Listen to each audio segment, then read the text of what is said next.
গত 17 ফেব্রুয়ারি বরগুনার আমতলী উপজেলার সুবন্ধী খালের লোহার সেতুটি ধসে পড়ে। এতে যোগাযোগ বিচ্ছিন্ন হয়ে পড়ে 11টি গ্রামের বাসিন্দারা। শুধু এ সেতু নয়, গত 1.5 বছরে জেলার বিভিন্ন স্থানে 17টি লোহার সেতু ধসে পড়েছে। এলজিইডির তথ্য মতে জেলার 357টি লোহার সেতুর সবগুলো ঝুঁকিপূর্ণ হয়ে পড়েছে। বিকল্প ব্যবস্থা না থাকায় ঝুঁকি নিয়েই সেতু পার হচ্ছেন এলাকাবাসী। দ্রুত সেতু পুনর্নির্মাণের দাবি তাদের। আমাদের এই ব্রিজ ভেঙে পড়ার জন্য অনেক ক্ষতি, চলাচলতির জন্য।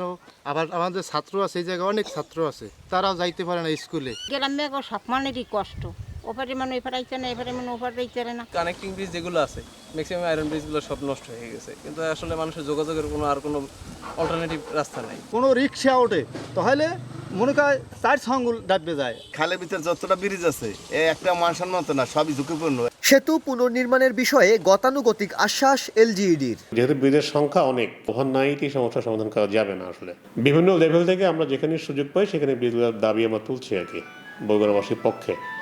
আমরা আশা করছি যে খুব শীঘ্রই এর নিয়ে একটা সুষ্ঠু সমাধান আসবে।